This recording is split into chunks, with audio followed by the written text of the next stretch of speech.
Chapter 1, Part 2. Try it on. See how it looks on your belt. And he would normally have said no, that it looked too hokey to have a hatchet on your belt. Those were the normal things he would say, but her voice was thin, had a sound like something thin that would break if you touched it, and he felt bad for not speaking to her, knowing what he knew, even with the anger, the hot white hate of his anger toward her. He rethreaded it into his belt. "Scooch around so I can see," said his mom. He moved around the seat, feeling only slightly ridiculous. She nodded, "Just like a scout, my little scout." And there was the tenderness in her voice that she had when he was small, the tenderness that she had when he was small and sick with a cold, and she put her hand on his forehead, and the burning came into his eyes again, and he had to turn away from her and looked out the window, forgotten the hatchet on his belt, and so arrived at the plane with the hatchet still on his belt. Because it was a bush flight from a small airport, there had been no security, and the plane had been waiting with the engine running when he arrived, and he had grabbed his suitcase and pack bag and ran for the plane without stopping to remove the hatchet. So it was still on his belt. At first, he had been embarrassed, but the pilot had said nothing about it, and Brian forgot it as they took off and began flying. More smell now. Bad. Brian turned again to glance at the pilot, who now had both hands on his stomach and was grimacing in pain, reaching for the left shoulder again as Brian watched. "Don't know, kid."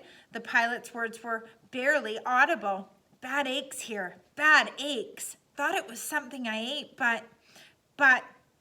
He stopped and a fresh spasm of pain hit him.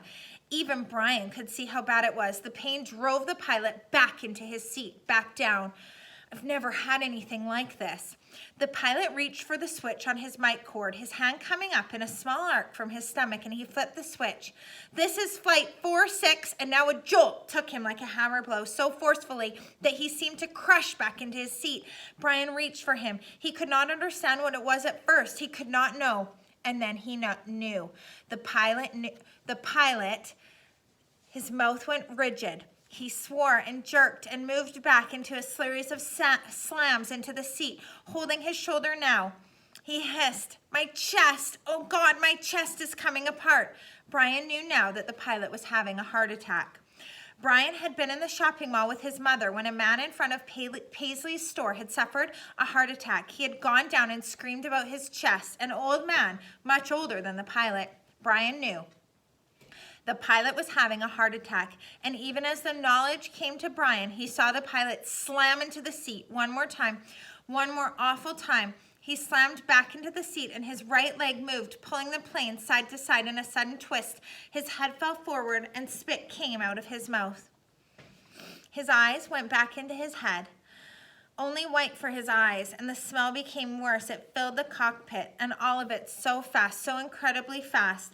The pilot had been talking just a moment ago, complaining about the pain. He had been talking a moment ago. The jolts took the pilot back, and now Brian sat there with a strange feeling of silence and the thrumming roar of the engine, and strange feeling of silence and being alone. Brian was stopped. He was stopped. Inside, he was stopped. He could not think past what he saw, what he felt. All was stopped.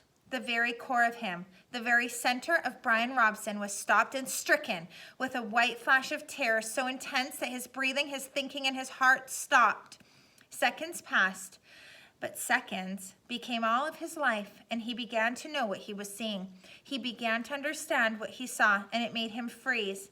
He was sitting in a bush plane, roaring 7,000 feet above the northern Canadian wilderness, with a pilot who had suffered a massive heart attack and who was either gone or in something close to a coma. He was alone in the roaring plane, alone with no pilot, alone.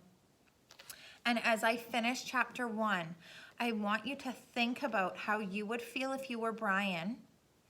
Think about also some of the sounds the author used that would represent onomatopoeia.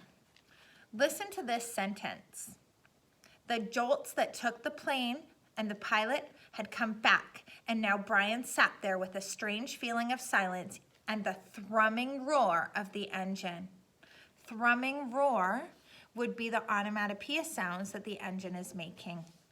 I'm going to stop there for today, and I'd like you to look forward to reading part 1 and part 2 or listening to, part 1 and part 2 of chapter 2 this week in preparation for your journal entry on Friday. Have a good day.